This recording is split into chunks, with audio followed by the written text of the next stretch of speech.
पुरुषं नमामि। नारायणं नमस्कृत्य नरं चैव नरोत्तमम् देवीं सरस्वतीं व्यासं ततो जयमुदीरये।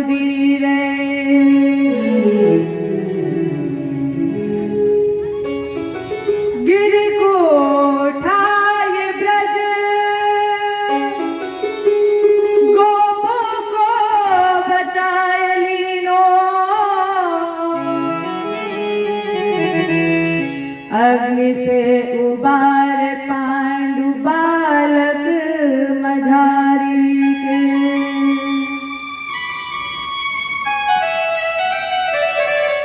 राखो गज घंटा तले बालक विहंगम को, और राख्यो व्रत में धर्म पांडु की नारी को। गज की अरज सुनो ग्राह से छुड़ायो शीघ्र, और भारत में राख्यो प्रण भीष्म ब्रह्मचारी को। तीन विघतापहारी संत सुखकारी है जो,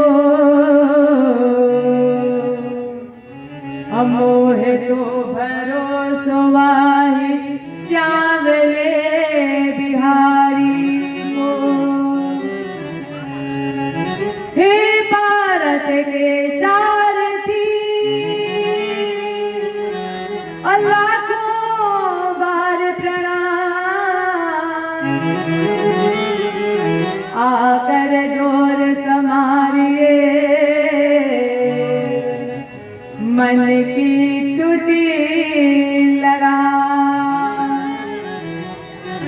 भगत भक्त भगवंत गुरु चतुर नाम जप एक, अतिन के पग बंधन किए नाशक विघ्न। करहु प्रणाम अपरम मनवानी, करहु कृपा सेवक सुत जान। अतुलित बलधामं शैलावदेहं, अघनुज वन कृशानं ज्ञानिनामग्रगण्यं।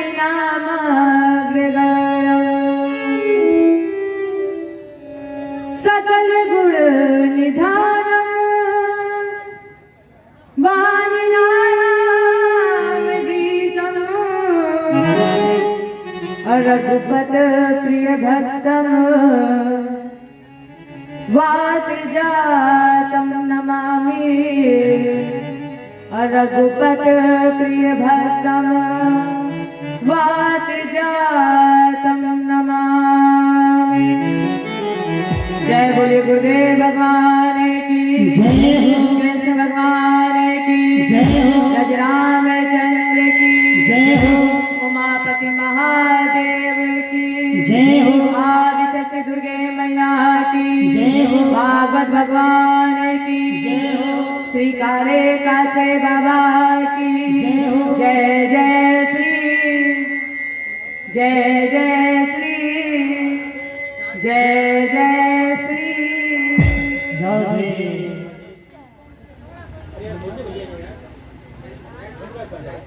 कई जन्मों से बुला रही हूँ, कोई तो रिश्ता जरूर होगा।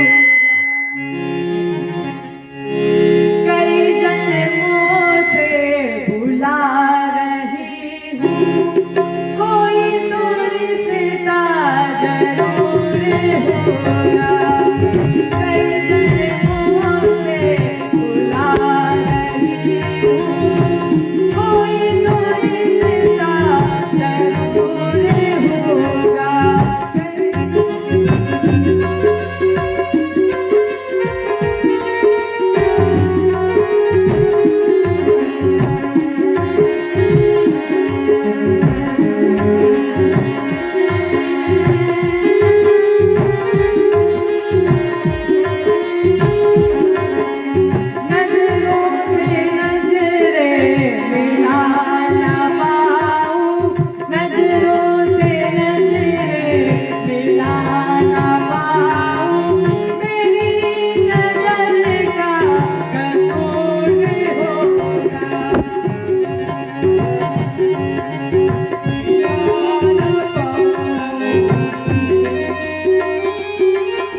बुला रही हूँ, कोई तो रिश्ता जरूर होगा।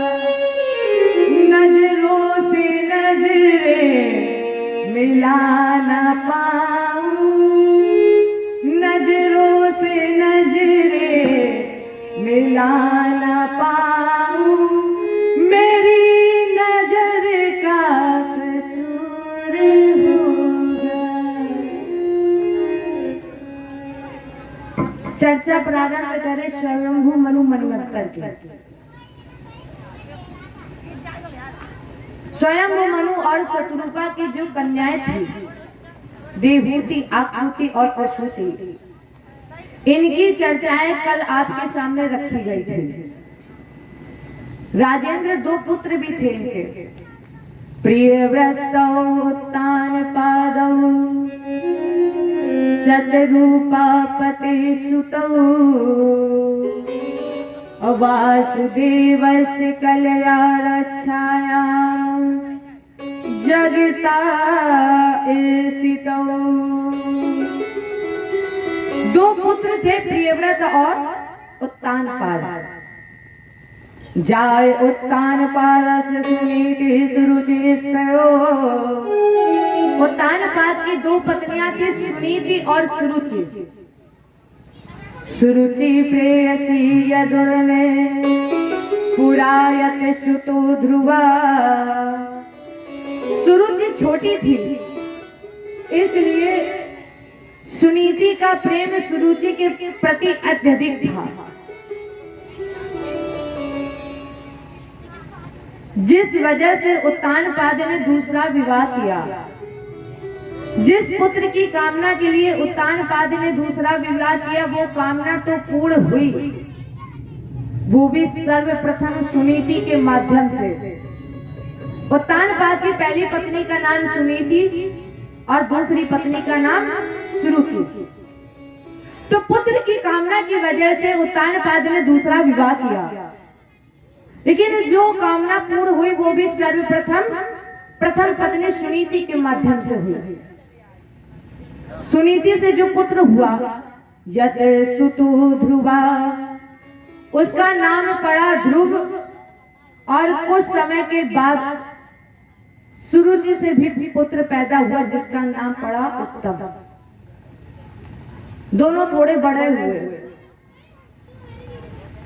और उत्तम ध्रुव एक साथ खेलने लगे। एक दिन ध्रुव ने कहा, भैया उत्तम, तुम्हें पता है तुम्हारी जो माँ है वो मेरी मौसी है, और जो मेरी माँ है वो तुम्हारी मौसी है। और भैया आज हमारा मन कर रहा है कि आज हम तुम्हें अपनी माँ से मिलाएं। ध्रुव लेकर के चला उत्तम को, और जैसे ही सुनीति ने देखा कि मेरी छोटी बहन का पुत्र आ रहा है, दौड़ करके गोद में उठा लिया। अब ध्रुव उत्तम के साथ सुनीति की गोद में खेलते रहे। लेकिन एक दिन तब हुआ, उत्तम ने कहा, भैया ध्रुव, आपने मुझे अपनी माँ से तो मिला दिया है, और आपने ये कहा था जो मेरी माँ है वो तुम्हारी मौसी, और जो तुम्हारी माँ है वो मेरी मौसी। तो भैया ध्रुव, आज हमारी इच्छा है कि आज हम तुम्हें अपनी माँ से मिलाएं।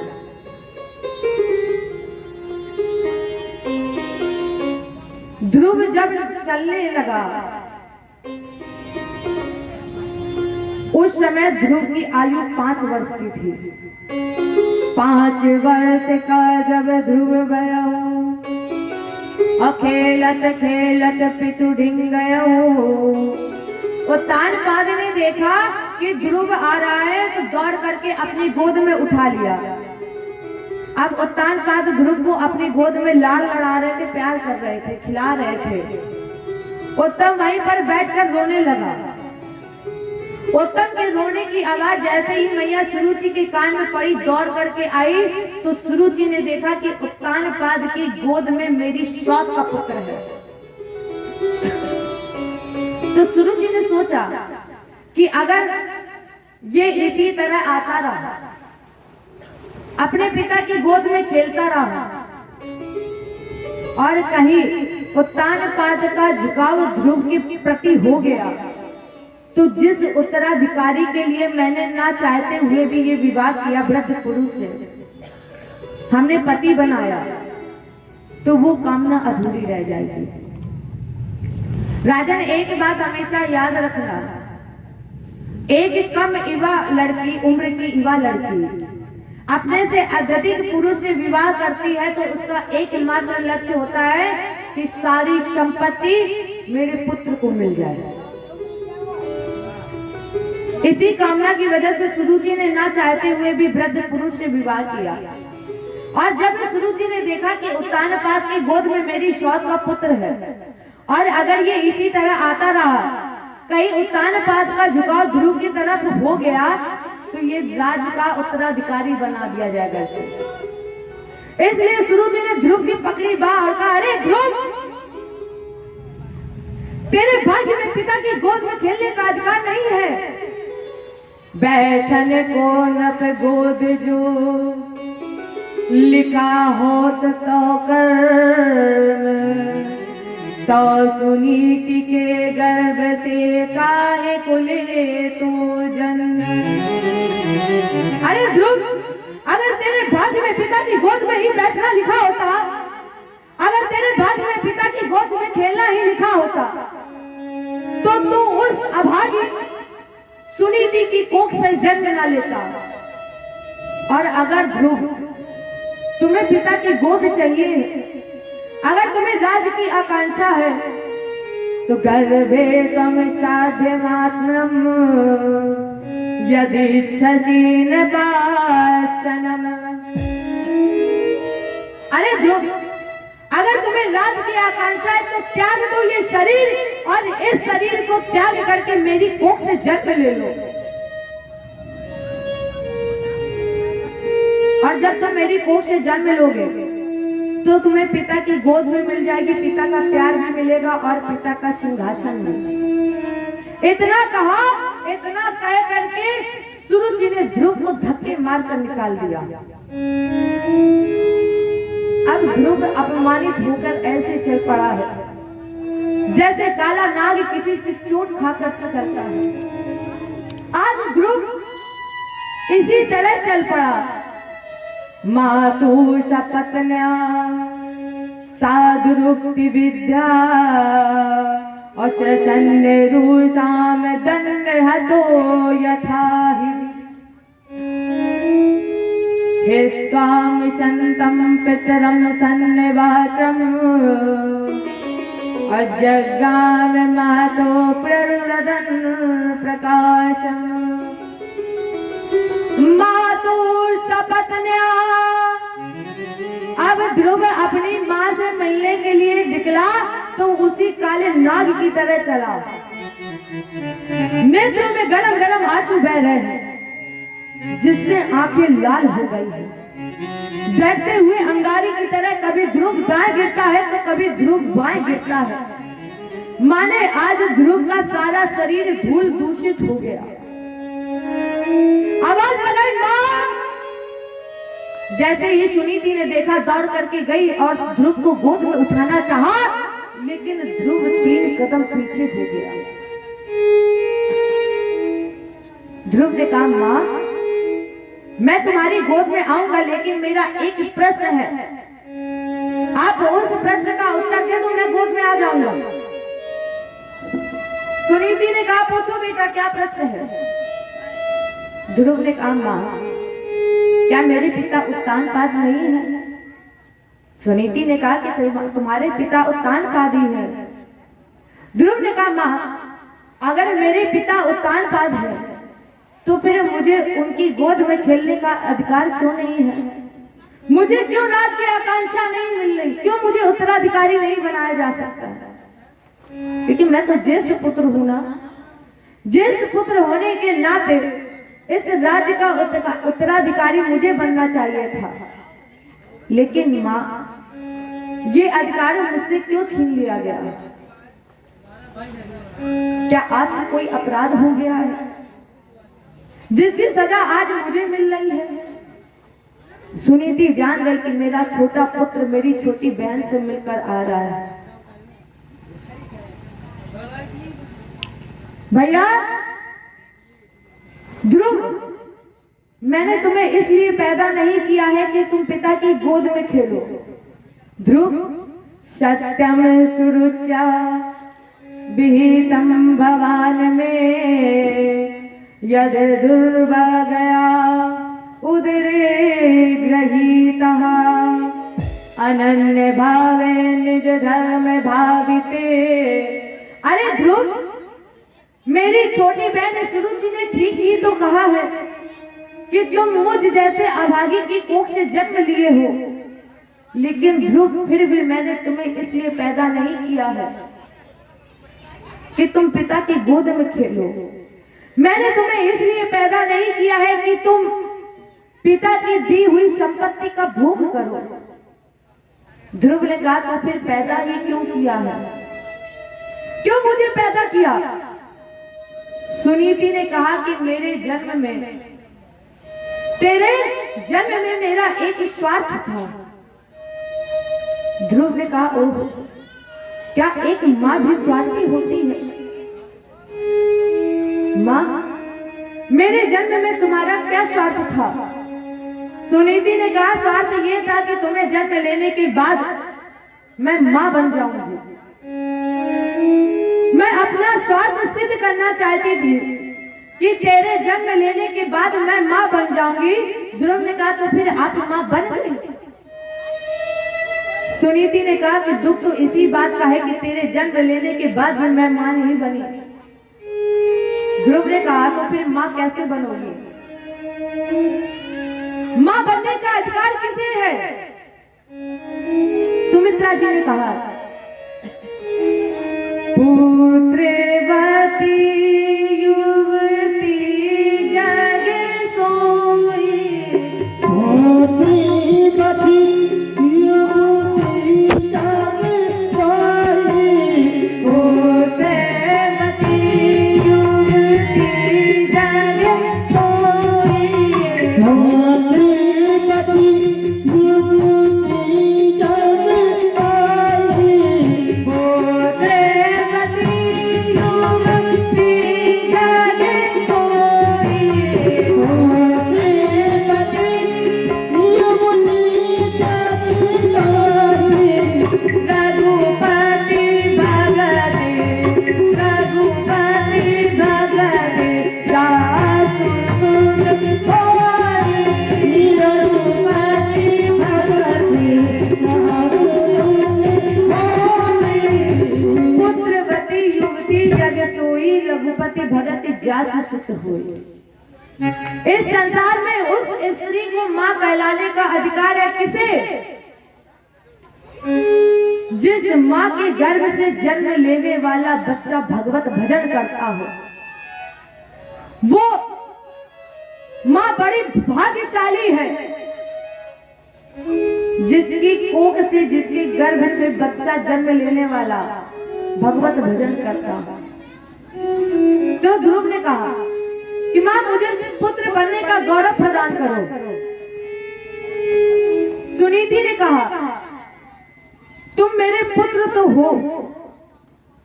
ध्रुव ने कहा अगर मेरे जन्म लेने के बाद आप मां नहीं बनी तो फिर मैं आपकी गोद में खेलने के बाद भी पुत्र नहीं बना। सुनीति ने पूछा फिर पुत्र कैसे बनोगे? ध्रुव ने कहा सोने जाननी सोई सुत बड़े भागी, सोने जाननी सोई सुत बड़े भागी, सोने जाननी सोई सुत बड़े भागी, सोने जाननी सोई सुत बड़े भागी, जो पितु मां तो शरण अनुरागी, जो पितु मां तो शरण अनुरागी, जो जननी सोई सुत बड़ भागी, जो पितु मां तो चरण अनुरागी। इस संसार में वो पुत्र बड़ भागी है जिसे माता पिता की सेवा का गौरव प्राप्त हो। इसलिए माँ मुझे आशीर्वाद दीजिए, मैं भगवान की गोद में खेलना चाहता हूँ, आपका आशीर्वाद चाहिए। ध्रुव ने आशीर्वाद लिया और आशीर्वाद लेकर के ध्रुव भगवत भजन के लिए चल पड़ा। आपने सुना होगा तीर्थों का केंद्र ब्रह्मा जी की तपोस्थली, ब्रह्मा जी के द्वारा रचित सृष्टि का मानव ब्रह्मावर्त बिठूर। यहाँ से ध्रुव चला और चलते हुए वंथा के जंगल में पहुंचा। अब ध्रुव इस भीषण जंगल में घूम रहा था। नारद जी ने देखा कि 5 वर्ष का बालक इस भीषण जंगल में घूम रहा है, कहीं कोई इसे जानवर ना खा ले। तो नारद जी दौड़ करके आए और बोले, बेटा कहाँ जा रहे हो? नागुनाथ वमानम ते सम्मानम वापि पुत्रक अलक्ष्या महाकुमारस्य शक्तस क्रीडनादिषु। बेटा अभी उम्र तुम्हारी 5 वर्ष की है, अभी तुम्हारी उम्र खेलने कूदने खाने की है और तुम इस भीषण जंगल में घूम रहे हो, कहाँ जा रहे हो? ध्रुव ने कहा भगवान से मिलने। ये इतना निष्कपट था कि ये जानता ही नहीं था कि भगवान क्या है। नारद जी ने पूछा कहाँ जा रहे, सीधे सीधे बोल दिया भगवान से मिलने जा रहा है। अब नारद जी हंस पड़े। नारद जी ने कहा कि अरे उससे मिलना कोई खेल है?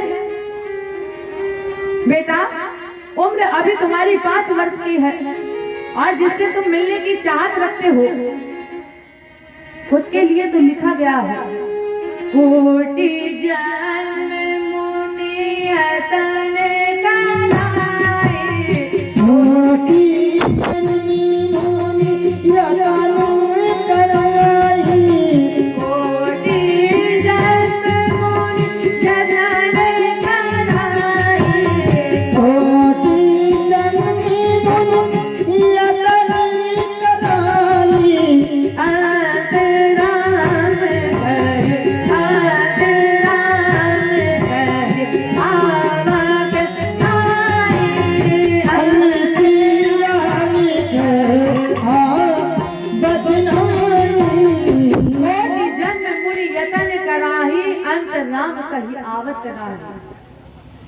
जो अंत में राम कह देता है वो इस धराधाम पर वापस लौट कर नहीं आता है और तुम उसी से मिलने जा रहे हो। इतना भयंकर जंगल है, सिंह भेड़िया तुम्हें खा जाएंगे, लौट जाओ। ध्रुव ने कहा बाबा मैंने आप जैसे संतों से ही सुना है, उसे मारने वाला मैंने जग में नहीं निहारा, जग में जिसका जगत टिका रखवाला। मैं कहता डंके की चोट पर सुनाऊं कान लगाए लाला, हरि है 1000 हाथ वाला, हरि है 1000 हाथ वाला। और जब वो 1000 हाथ वाला है तो फिर बाबा जाको राके शाया मार सके न कोई, बाल नवाका कर सके चाहे सब जग बैरी हो। नारद जी बोले ध्रुव ने कहा बाबा केवल एक बात है। नारद जी बोले बोलो। ध्रुव ने कहा मन में है संकल्प ये, एक संकल्प जिसका कोई विकल्प नहीं। कौन सा? अब मैं ढूंढूं रघुवीर और जो नहीं दर्शन होंगे तो तज दे शरीर। गुरु जी अगर मुझे गोविंद का दर्शन नहीं होगा तो मैं इस शरीर का त्याग कर दूंगा। ये ही उपाय से परम पद मोह सहज मिल जाए, हे विरंच नंदन हमें दीजो सोई पाए। हे नारद जी वो विधि, वो पीड़ा, वो रास्ता आप प्रदर्शित कर दीजिए जिससे मुझे गोविंद मिल जाए। नारद जी ने कहा तो फिर बेटा यमुना जी में स्नान करो और मधुवन में साधना करना। एक मंत्र हम तुम्हें दे रहे हैं, तुम उस मंत्र का जाप करना। कौन सा मंत्र? ओम नमो भगवते वासुदेवाय।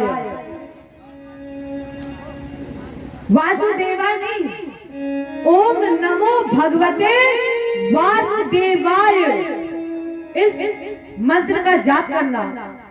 और जब वो मिलेगा तो वो कैसा होगा? माने नारद जी ने पूरा साकार रूप का वर्णन किया है। ध्रुव ने क्या किया?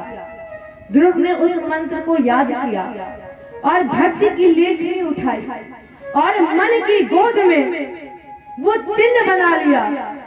जो नारद जी जैसा जैसा बताते जा रहे थे, वैसा वैसा चिन्ह ध्रुव अपने मन मंदिर में उतारता जा रहा था। नारद जी ने कहा, बेटा जब वो मिलेगा तो कैसा होगा? बनमाली घन श्यामा अपीत वासा मनोहरा, बिल्कुल चतुर्भुजी रूप में होगा। माने नारद जी ने एक एक स्वरूप बताया, तो ध्रुव ने उस स्वरूप को अपने मन मंदिर में उतार लिया। ध्रुव ने गुरु जी को प्रणाम किया, यमुना जी में स्नान किया और मधुवन में एक पैर पर खड़ा हुआ। पहले 1 महीने में ध्रुव ने 3 रात के बाद कहते कि बेर के फल खाए हैं। 3 रात के बाद बेर और कहते के फल खाए। दूसरा महीना लगा तो ध्रुव ने 6 रात के बाद सूखे पत्ते खाए। तीसरा महीना लगा, 9 रात के बाद जल पिया। चौथा महीना लगा, 12 रात के बाद एक बार मुंह खोला और बड़ी लंबी श्वास खींची। इस श्वास के द्वारा जो हवा चली, ध्रुव ने उसे ही अपना भोजन बना लिया। 5वें महीने में पंच प्राण वायु को जीतकर खष्टाचक चक्र का भेदन करके ध्रुव ने अपनी पंच प्राण वायु को द्वदन चक्र, जिसे हम आप आज्ञा चक्र भी कहते हैं, यहीं पर ध्रुव ने जाकर के अपने पंच प्राण वायु को समाधिस्थ कर दिया। राजेंद्र, जब किसी व्यक्ति की पंच प्राण वायु इस द्वदन चक्र में स्थापित हो जाती है तो वो संसार के लिए मृत हो जाता है। तो अब ध्रुव मर चुका है, श्वास बंद है, लेकिन इसकी पंच प्राण वायु चढ़ी है, इसलिए वो देख भी सकता है और सुन भी सकता है। तब ध्रुव जगत व्यवहार को देख रहे हैं, लेकिन इनकी पंच प्राण वायु समाधिस्थ है। और जब ध्रुव की पंच प्राण वायु समाधिस्थ हो गई तो सारे जगत की श्वास बंद हो गई, क्योंकि महाप्रलय में बचे न कोई, तब न नाथ भक्त कर। भक्त तो अजन्मा अविनाशी है, और जब भक्त की श्वास बंद हो गई तो सारी जगत की श्वासें बंद हो गई। सारे देवता सब चिल्ला पड़े, नैवं विदामो भगवन प्राण रोधम अचराचरस्याखिल धामनः विदेहि तन्नो ब्रजनादि मोक्षम अप्राप्ता वयम त्वाम शरणं शरणं। प्रभु त्राहिमाम, सारे जगत की श्वासें बंद हो गई, दम घुट रहा है। जैसे ही भगवान को पता चला तो भगवान गरुड़ की पीठ पर बैठे और इधर तपस्या कर रहे थे ध्रुव। अब राजन जरा सोचिए, जब ध्रुव को 5 वर्ष की उम्र में भगवान मिल गए तो क्या हमें आपको नहीं मिल सकते हैं? लेकिन हम लोग ध्रुव की तरह, मीरा की तरह, सबरी की तरह पुकारते नहीं हैं। आप तो बस ऊपरी ऊपरी मन से बस बुला लेते, प्रभु हमारे संकट दूर कर दो। अरे एक बार ध्रुव की तरह बुला कर देखो, परमात्मा जरूर आएगा। दुख होगा तब हम लोग परमात्मा को याद करेंगे, हे प्रभु हमारे ऊपर संकट आ गया, हमें बचा लो। लेकिन सुख जैसे ही आता है कि परमात्मा को तुरंत भूल जाते कि प्रभु कोई है भी। ध्रुव ने इतनी कठोर तपस्या की कि ध्रुव भगवान को 5 वर्ष की उम्र में मिल गए। ध्रुव ने कहा प्रभु दर पर तुम्हारे आया,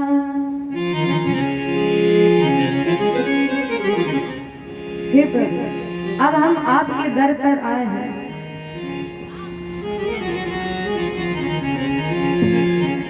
दर पर तुम्हारे आया, ठुकराओ या उठा लो, ठुकराओ या उठा लो, करुणा के सिंधु मालिक, करुणा के सिंधु मालिक, अपनी विरद बचा लो, अपनी विरद बचा लो, दर पर तुम्हारे आया, दर पर तुम्हारे आया, ठुकराओ या उठा लो, ठुकराओ या उठा लो, करुणा के सिंधु मालिक,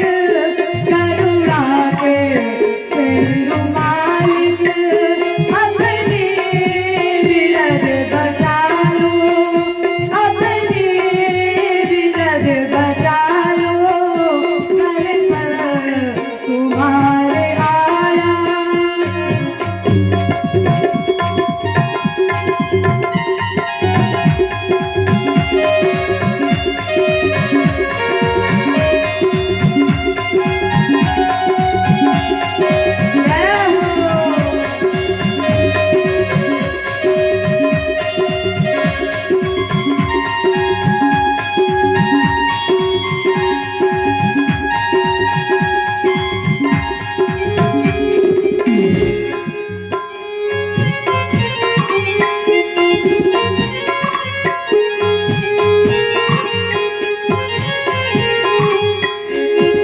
मीरा या संगनी जैसा पाया न दर्द मैंने,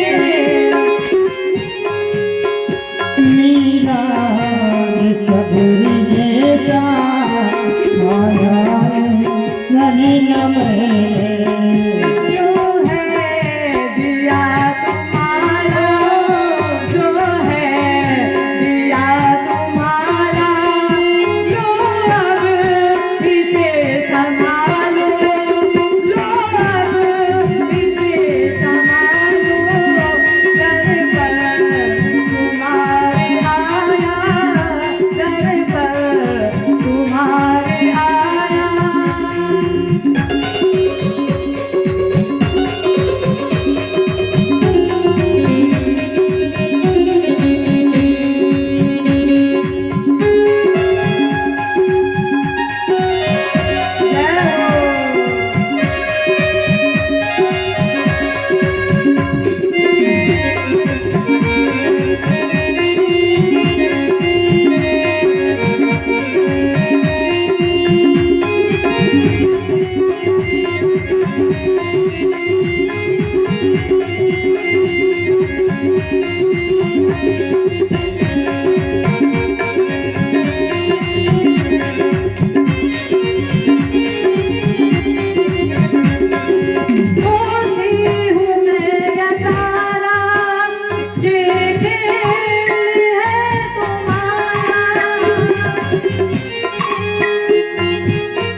जो आप संग रखो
के बाद फसाया,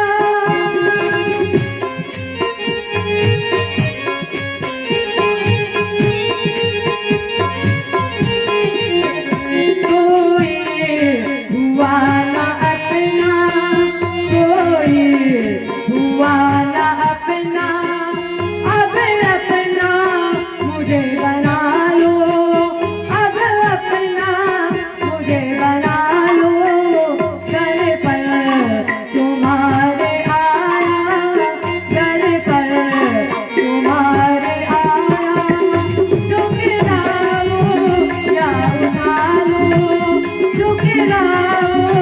या उठा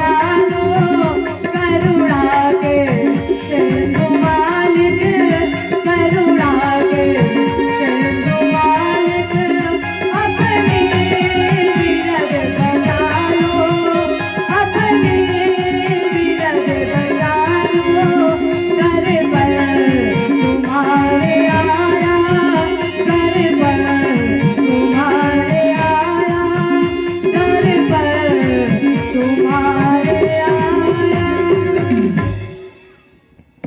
भगवान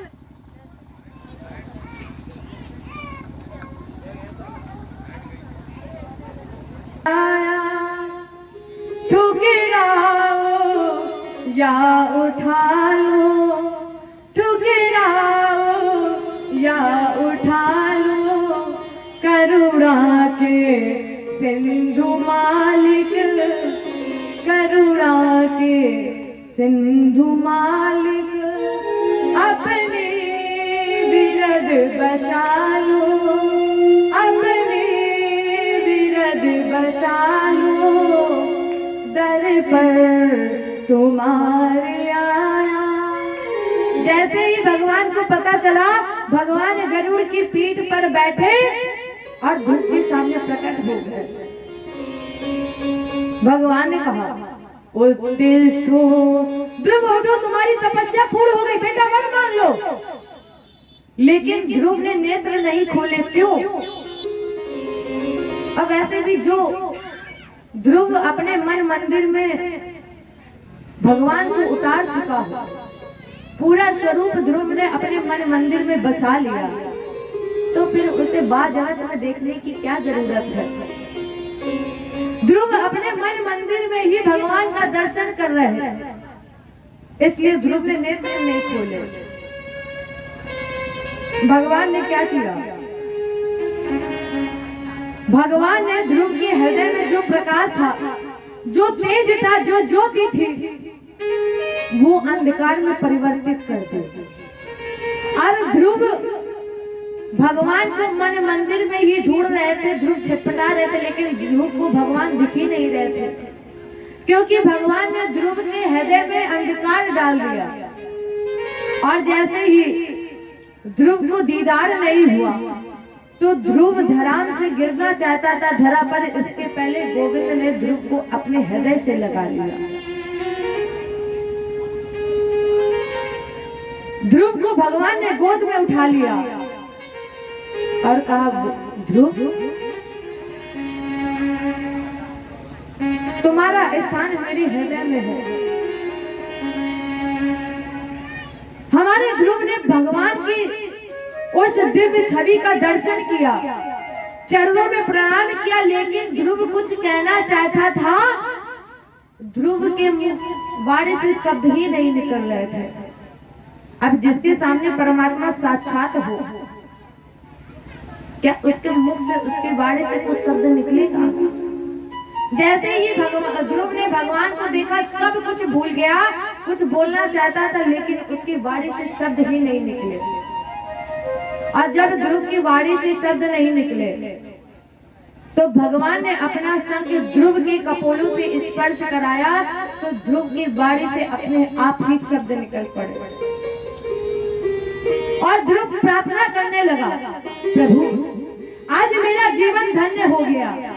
यो अंता प्रविश्य मम वाचम माम प्रसुप्ताम असंजीव यदखिल शक्ति धरा स्वधामना अन्यास हस्त चरण श्रवरत्न गादेन प्राणा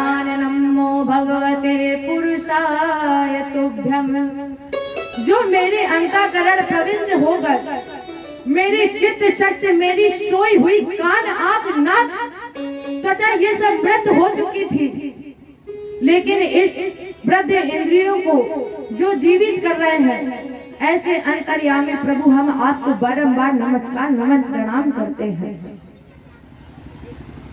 भगवान बोले, बेटा ध्रुव हम प्रसन्न है, वर मांग लो। ध्रुव ने कहा, गोविंद ये बताइए कि अब बाकी ही क्या रह गया है, जिसे परमात्मा का साक्षात्कार दर्शन हो जाए और उसके हृदय में मांगने की कामना हो, तो उससे बड़ा दुर्भाग्यशाली व्यक्ति और कोई नहीं हो सकता है। भगवान बोले, फिर भी ध्रुव हमें भक्त का भाव पता है। तुम जब यहाँ आए थे तो तुम्हारा भाव था कि पिता की गोद की अधिकारी बन जाओ। ध्रुव, मेरा पहला वरदान, जब तुम यहाँ से लौट करके जाओ तो तुम्हारे पिता की गोद तुम्हें मिल जाए, तुम्हें पिता का प्यार मिल जाए, और तुम्हारा जो सौतेला भाई है उत्तम, ये एक दिन शिकार खेलते हुए मारा जाए, जिसके वियोग में तुम्हारी सौतेली माँ सुरुचि भी अपने प्राणों का त्याग कर दे। इतना ही नहीं, समय आने पर उत्तानपाद तुम्हें ही राज्याभिषेक करेंगे और ध्रुव 36,000 वर्ष तक तुम राज का भोग करोगे। लेकिन ध्रुव ने कहा, जगत पति देवा सब नश्वर बिन तुम्हारी सेवा, तुम्हारी सेवा के बिना सब कुछ बेकार है, सब निष्फल है। इसलिए देहि देनाथ कृपा अब कीजिए और प्रेम भगति आपन मोहे दीजिए। केवल यही कृपा करिए। ध्रुव ने भगवत प्रणाम किया और प्रणाम करके ध्रुव वापस ब्रह्मावर्त बिठूर की तरफ चल पड़ा। इस प्रसंग से दो बिंदु निकलते हैं। पहला बिंदु, जब ध्रुव लौट करके गया तो ध्रुव ने उस सुरुचि को सबसे पहले प्रणाम किया। किसे? मैया सुनीति को नहीं किया है, मैया सुरुचि को प्रणाम किया। बल्कि उस सुरुचि ने कहा था कि अगर तेरे भाग्य में पिता की गोद में खेलने का अधिकार होता तो उस अभागी सुनीति की कोख से जन्म ना लेता। इतना ही नहीं, अगर तू उस अभागी की कोख, अगर तुम्हें पिता की गोद चाहिए तो ध्रुव त्याग तू ये शरीर और इस शरीर को त्याग करके मेरी कोख से जन्म ले लो। आज ध्रुव ने उसी माँ को सर्वप्रथम प्रणाम किया। क्यों? उत्तर बाबा ने लिखा है, बड़ा सुंदर उत्तर दिया है बाबा ने। जा पर कृपा राम के हुई, अता पर कृपा करे सब कोई। जिस पर एक बार राम कृपा कर दे उस पर तो सभी कृपा कर देते हैं। दूसरा बिंदु निकल के आता है, ध्रुव ने भी उस माँ को सर्वप्रथम प्रणाम किया। ध्रुव ने कहा, प्रभु जाना कैके न जाने, अतासु प्रथम ग्रह गए भवानी। राम जी 14 वर्ष के बाद जब लौटे तो उन्होंने कौशल्या जी को पहले प्रणाम नहीं किया। किसे किया? मैया कैकेयी को। क्यों? क्योंकि राम जानते थे कि अगर मैया कैकेयी मुझे वन न भेजती तो राम राम वन न गए होते, और जब राम राम वन न गए होते तो प्यारे राम राम न बन गए होते। ध्रुव ने सोचा, प्रभु उसी तरह अगर मेरी माँ सुरुचि मुझे धक्के मारकर बाहर ना निकालती तो मुझे आपका आशीर्वाद ना मिलता, मुझे आपका दर्शन नहीं होता। और वैसे भी गुरु जानता है कि शिष्य का कल्याण किसमें है। अपने गुरु के चरणों में प्रणाम किया। सुन जननी सोई सुत बड़ भागी, जो भी तुम्हात चरण अनुरागी। आप सब लोग जानते हैं कि ध्रुव ने 36,000 वर्ष तक राज का भोग किया और आज भी उत्तर दिशा में आकाश में तारा के नाम से जाना जाता है। भगवान ने अपने भक्त के लिए अपने गोद रूपी आकाश में एक नए घर का निर्माण किया, एक लोक का निर्माण किया, जिस लोक का नाम पड़ा ध्रुव लोक। जय बोलिए भक्त भगवान की। ये एक भक्त और भगवान का मिलन हुआ। इन्हीं के पावन पवित्र में वंश में हुए अंग अंगम सुमन संख्याति क्रतु मंगिरसम गयम असुनीथा गस्या पत्नी सुषुवेन मुलवरम। अंग की पत्नी का नाम था सुनीता, जो मृत्यु की पुत्री थी, जिससे एक पुत्र पैदा हुआ था जिसका नाम रखा गया था वेन। वेन का मतलब ही होता है पाप। अब एक प्रश्न उठा कि एक धर्मात्मा पिता से अधर्मी पुत्र कैसे? जब ये प्रश्न अंग ने यज्ञाचार्य जी से किया तो यज्ञाचार्य जी ने कहा, बेटा जब तुम्हारी पत्नी यज्ञ का प्रसाद ग्रहण कर रही थी उस समय तुम्हारी पत्नी का मन पाप में लगा हुआ था। जब तुम्हारी पत्नी प्रसाद यज्ञ का प्रसाद ग्रहण कर रही थी तब तुम्हारी पत्नी का मन पाप में लगा हुआ था, इसलिए जो तुम्हारी संतान हुई वो पापी हुई। इसी वेद के पार्थिव शरीर को मत कर एक बौना पुरुष प्रकट हुआ, काले रंग का था, इसलिए कहा महाराज जी निषीद माने बैठ जाओ, लेकिन इसके द्वारा जो संतान पैदा हुई यही निषाद त्याग करेगी। इसके बाद दोनों भुजाओं का मंथन हुआ, हृदय का मंथन हुआ, और जब हृदय और भुजाओं का मंथन हुआ तो राजा ने इन दोनों भुजाओं से अथितस्य पुनर्विप्रेर पुत्रस्य महीपते बाहुभ्याम मध्यमानाभ्याम मिथुनम समपद्यते यम चासुदती देवी गुणभूषण भूषणा अर्चनाम वरारोहा प्रथमेवा वरुंधति। दोनों भुजाओं के और हृदय के मंथन से एक नारी प्रकट हुई, यम चासुदती देवी। श्री लक्ष्मी इनका नाम रखा गया अर्थी, और इसके बाद हमारे श्री हरि नारायण जिसका नाम रखा गया पृथु, और पृथु के रूप में लक्ष्मी नारायण का जब प्रकट हुआ तो प्रसन्नसन्ति इसम तम गंधर्व प्रवरा जगु।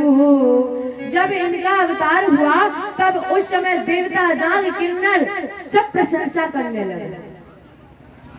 पृथ्वी ने कहा अभी तो मेरा केवल जन्म हुआ है, अभी केवल मैं जन्मा हूँ, अभी कोई मैंने ऐसा कार्य नहीं किया है जिससे मेरी तारीफ हो, इसलिए ये अनर्गल तारीफ हो रही है, बंद कर दो ये तारीफ, ये गुणानवाद बंद कर दीजिए।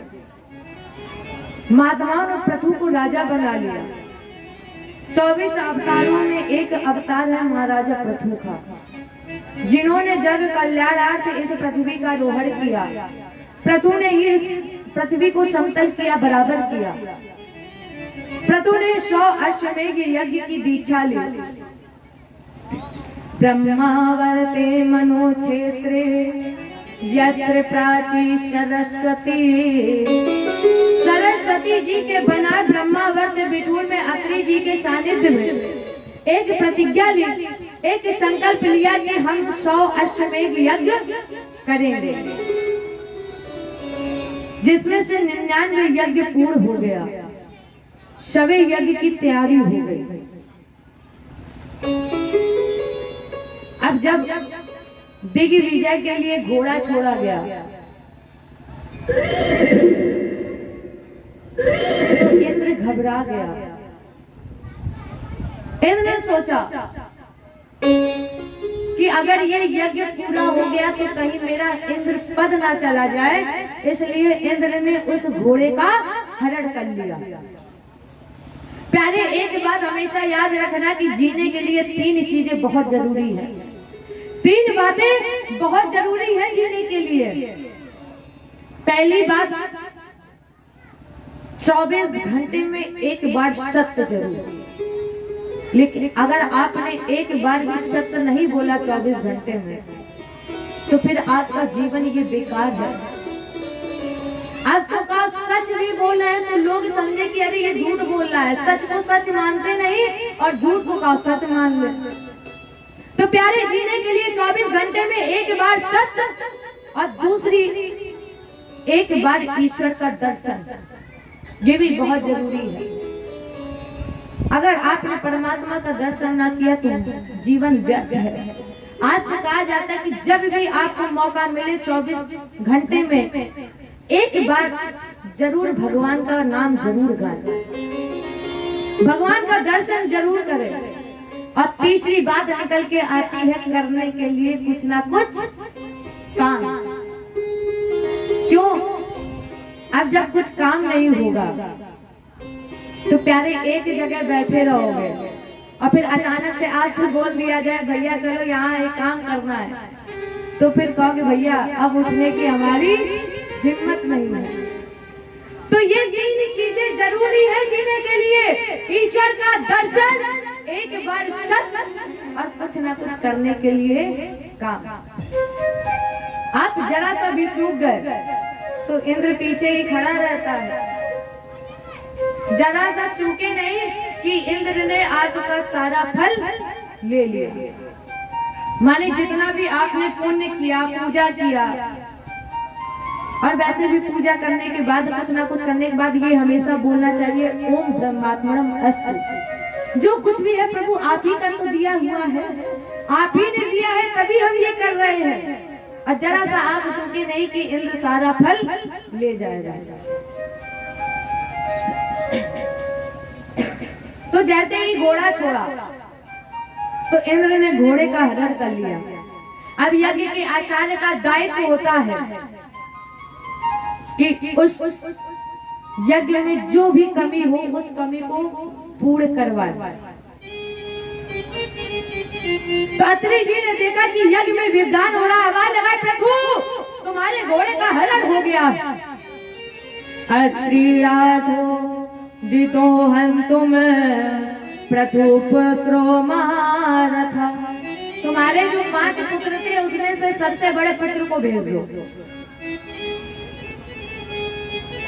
बड़े पुत्र को भेजा जिसने इंद्र को पराजित कर लिया, इसलिए इसका नाम पड़ा विजिताश्व। घोड़ा छीन लिया। और दूसरी बार घोड़ा जब छोड़ा गया, इंद्र मानने वाले में से तो है नहीं। इंद्र जो ठान लेते वो पहले करते, भले चाहे बाद में कुछ भी हो। इंद्र मानने वालों में से नहीं थे। और जबकि बार फिर दोबारा घोड़ा छोड़ा गया, इंद्र ने फिर घोड़े का हरण कर लिया। और जब इंद्र ने अब की बार घोड़े का हरण किया, जय यज्ञ हन्मता, गुरु जी ने शिष्य को आदेश दिया, प्रथु को आदेश दिया, जय यज्ञ हन्मता तो महेंद्रम विबुधाधनम। यज्ञ में वरदान करने वाले का वध कर दिया जाए, कोई दोष नहीं लगता है। जो यज्ञ में वरदान डाले, किसी गरीब लड़की की शादी में वरदान डाले, भागवत होने जा रही हो उसमें वरदान डाले, तो सबसे बड़ा दोष है। आप सहयोग ना करें, आप सहयोग ना करें लेकिन असहयोग भी ना करें। तो यज्ञ में जो व्यवधान डाल रहा है उसका वध कर देने में कोई दोष नहीं होता है। इंद्र से घोड़ा छीन लिया गया। इंद्र को मारने के लिए जैसे ही तलवार उठाई, इंद्र शरण में आ गया। त्राहिमाम। प्रथु ने कहा तुम यज्ञ में व्यवधान इसलिए डाल रहे हो ना कि तुम्हें भय है कि कहीं तुम्हारा इंद्र पद न चला जाए, इसलिए जाओ हम तुम्हें वचन देते हैं कि इस यज्ञ का जो फल है हम तुम्हें दान में दे रहे हैं। तो अब जब यज्ञ का फल दान में दे दिया, जब इन्होंने यज्ञ का फल दान में दिया तो यज्ञ एकदम निष्कपट निर्विवाद निश्चल भक्ति से पूर्ण हो गया। और जब ये यज्ञ पूर्ण हुआ तो उस समय एक आश्चर्य हो गया। भगवान अपि वैकुंठा साकं मध्यवता विभु। आश्चर्य क्या बोले? भगवान अपि माने भी, भगवान भी वैकुंठ को त्याग कर उस यज्ञ कुंड में चतुर्भुजी रूप में प्रकट हो गए। प्रथु ने प्रणाम किया। भगवान बोले, प्रथु हम तुम्हारे निष्काम फल से बहुत प्रसन्न हैं, इसलिए वर मांग लो। प्रथु ने कहा, गुरु जी ये बताओ अब बाकी ही क्या रह गया है जिससे परमात्मा का साक्षात दर्शन हो जाए और इसके बाद में मांगने की कामना शेष रह जाए, उससे बड़ा दुर्भाग्य और कोई नहीं हो सकता है। जिसका नाम ही दया का सागर है, जो खुद करुणा निधान है। करुणा निधान रहुआ जगत के दाता, जाने जहान रहुआ।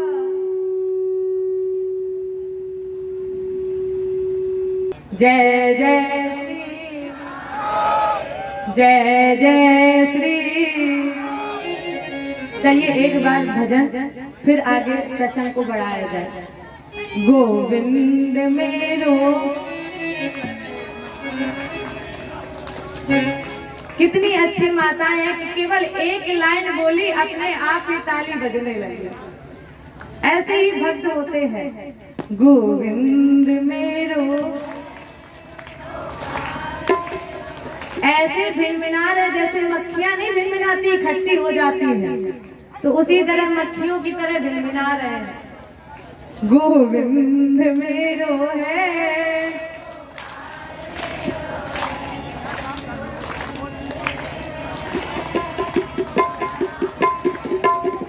माताओं की जनसंख्या ज्यादा है और हमारे भाई लोगों की संख्या कम है। अब देखते हैं कि जोर किसमें है, हमारे भाइयों में है कि हमारी माताओं में है। पहले हमारे भाइयों की बारी है और मीठी मीठी तालियों की सेवा के साथ कहिएगा, बैठे मीठी मीठी तालियों के साथ कहिएगा, गोविंद मेरो।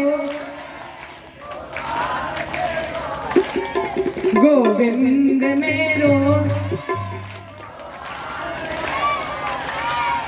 अब हमारी माताओं की बारी है। देखो हमारी बिरादरियों का सवाल है, झुकनी नहीं चाहिए, नाक नहीं कटनी चाहिए। गोविंद मेरो। गोविंद मेरो।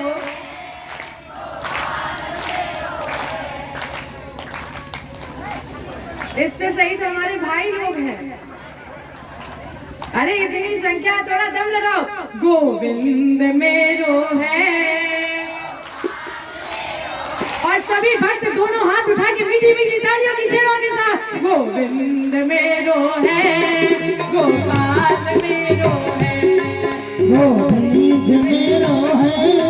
गोपाल मेरो है।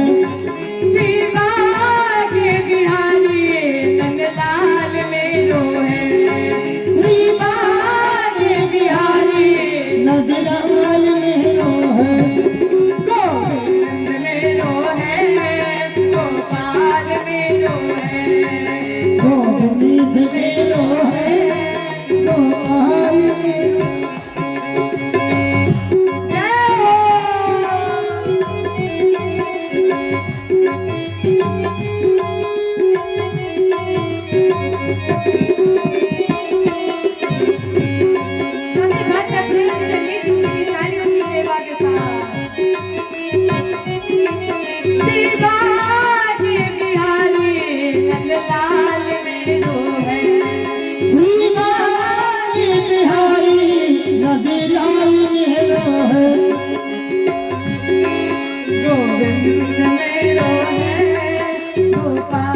मेरो। गोविंद मेरो है। गोविंद मेरो है। गोविंद मेरो है। गोविंद मेरो है, गोविंद मेरो है, श्री बाके बिहारी नंदलाल मेरो है।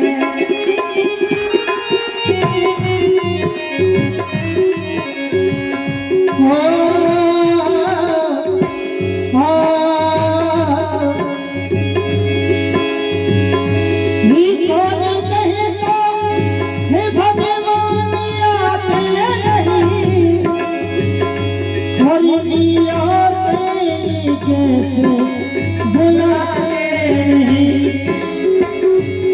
कौन कहता है भगवान आते नहीं, और मीरा की तरह तुम बुलाते नहीं। गोविंद मेरो है, गोपाल मेरो है, गोविंद मेरो है, गोपाल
भगवान ने कहा प्रभु वर मांग लो, हम बहुत प्रसन्न हूँ।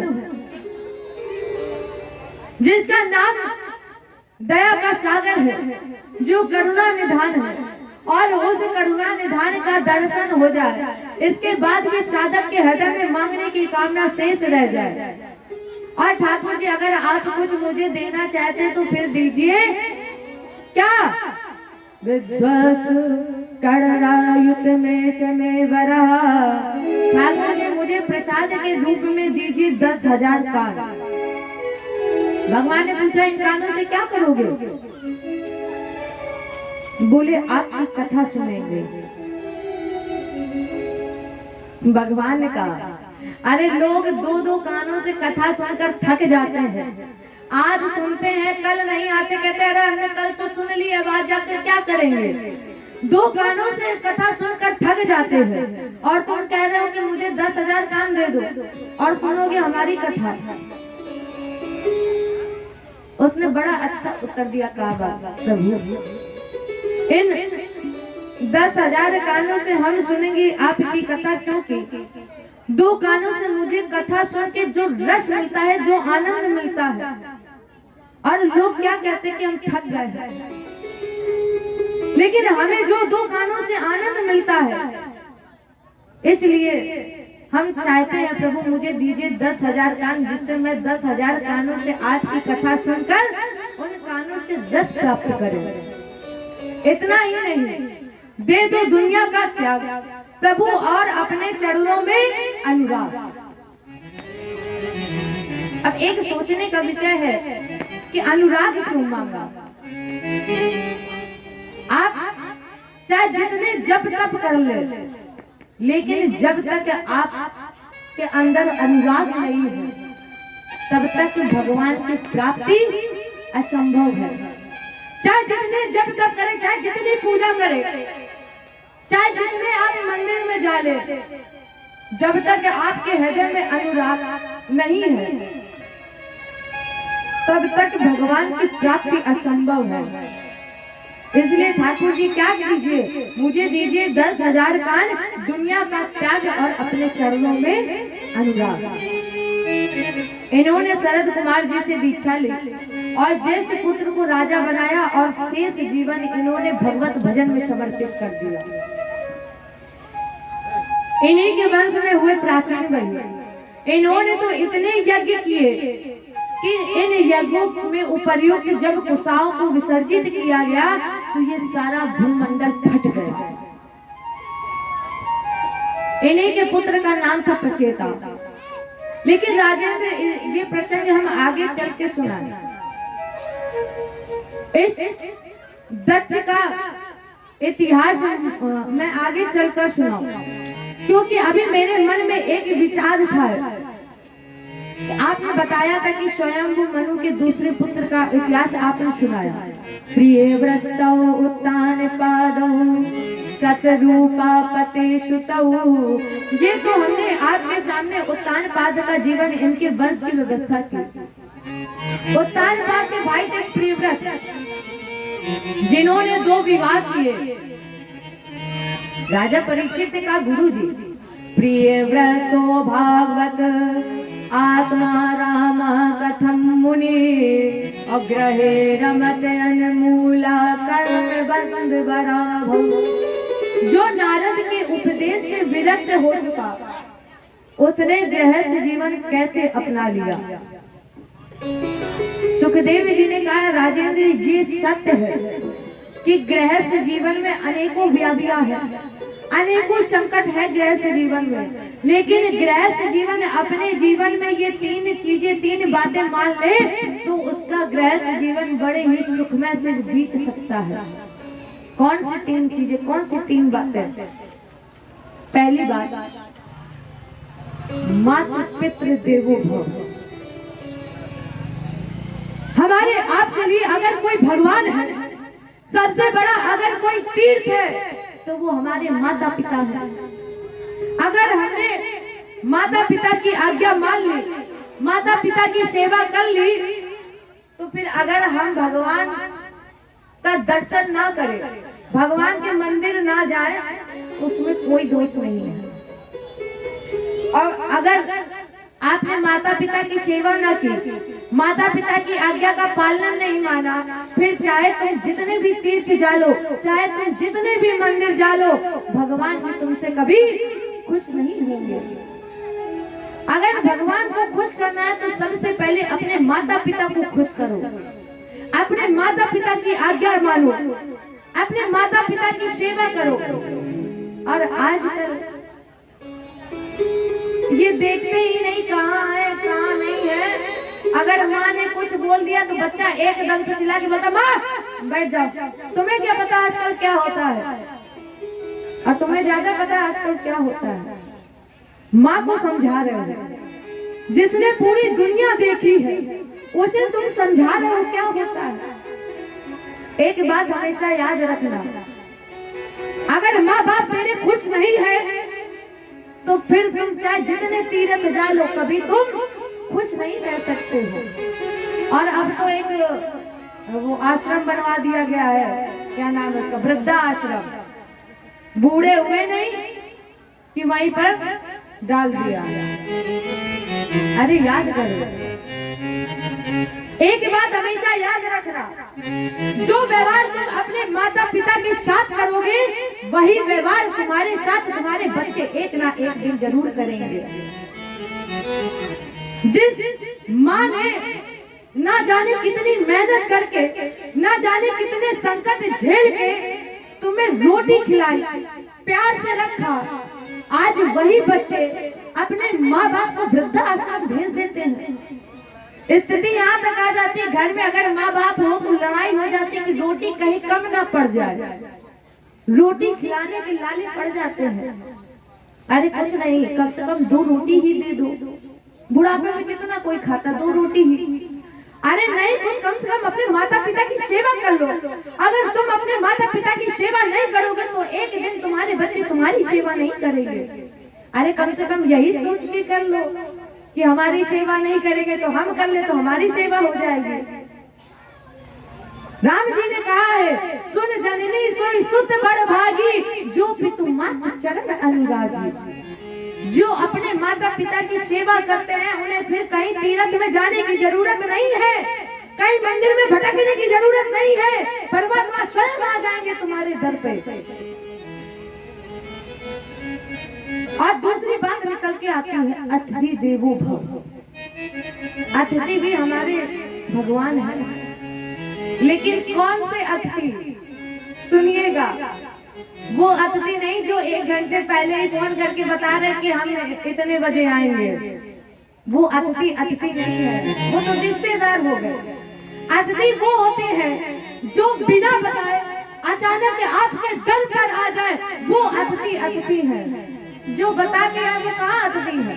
वो तो पहले ही बता देते हमारे तो बढ़िया पानी मिठाई की व्यवस्था करके और रखो। तो अतिथि वो है जो बिना बताए अचानक असमय आपके द्वार पर आ जाए।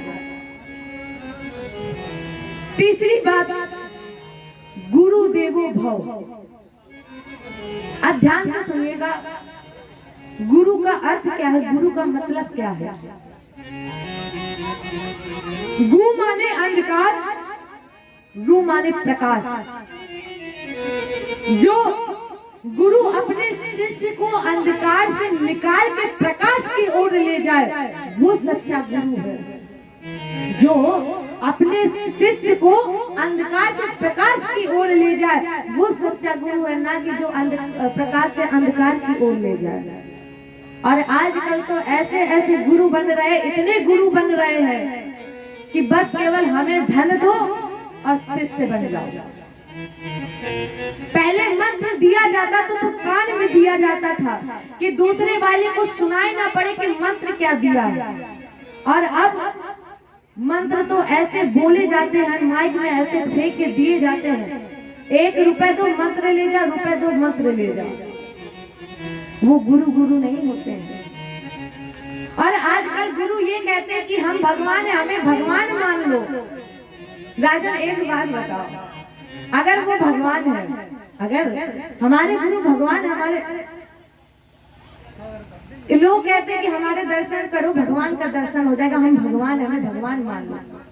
तो उनसे पूछना कि हमारे कन्हैया ने 7 दिन के लिए 7 कोस का सबसे छोटी उंगली पे पर्वत उठाया था, वो हमारे भगवान है।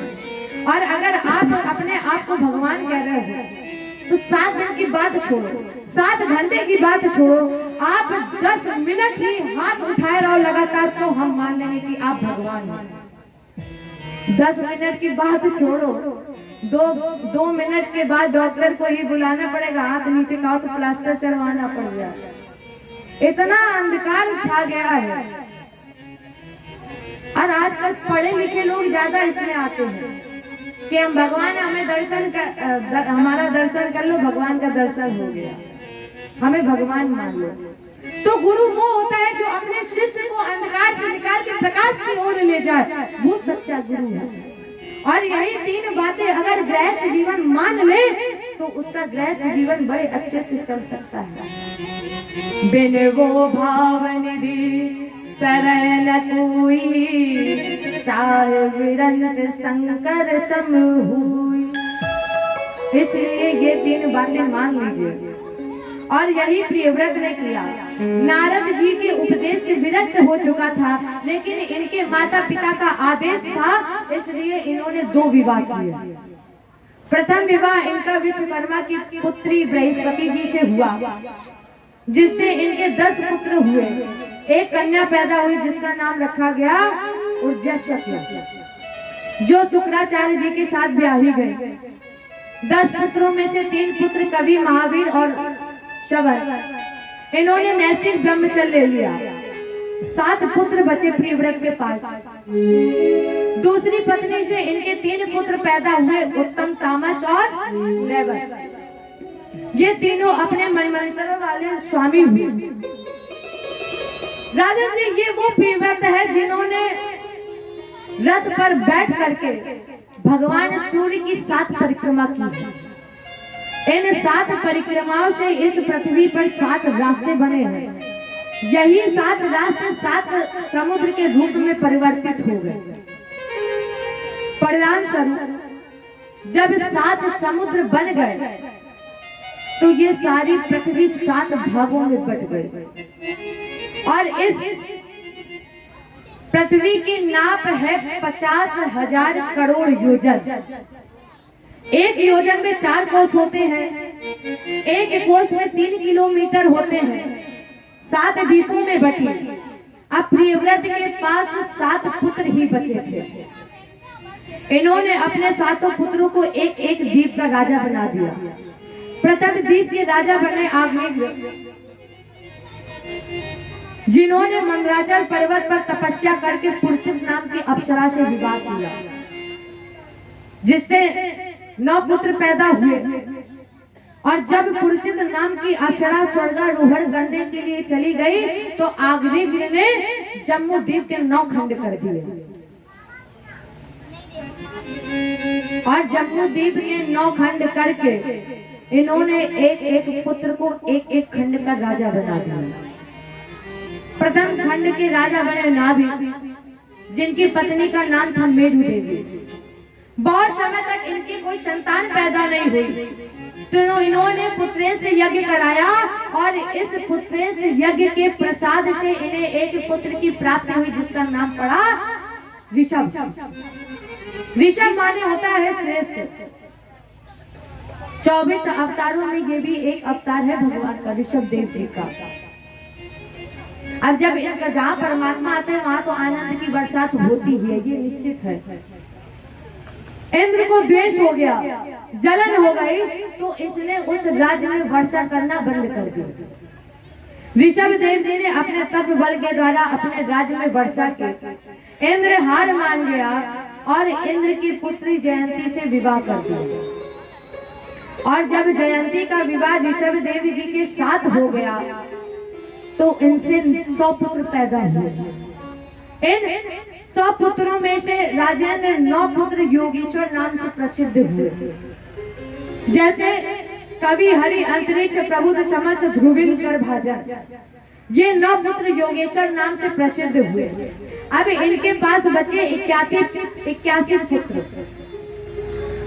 ये नैष्ठिक ब्रह्मचारी बन गए। अब इनके पास बचे 10 पुत्र, जिसमें से बड़े पुत्र का नाम था भरत। एशाम खल महायोगी और ज्येष्ठ श्रेष्ठ गुण आसी थे। ये बहुत बड़ा योगी था, सर्व गुण संपन्न थे। अब पहले ये जानिए कि भरत का मतलब क्या है। भा माने भक्ति, भा माने त्याग, रत माने प्रेम, निष्ठा, समर्पण, श्रद्धा, लगन। भरत उसे कहा जा सकता है जिसे भगवान के श्री चरणों में। अब देखो इतिहास में 3 भरत हुए और भरत उसे कहा जा सकता है जो भगवान के श्री चरणों में समर्पण है। इतिहास में 3 भरत हुए, 3 राम हुए और 3 ऐसी महान विभूतियां जिन्होंने अखंड बाल ब्रह्मचर्य का पालन किया है। अब 3 भरत कौन? एक भरत जिसकी हम और आप कथा सुन रहे हैं। दूसरे भरत हुए दुष्यंत शकुंतला पुत्र भरत और तीसरे भरत हुए रामायण में दशरथ कैकेयी पुत्र भरत।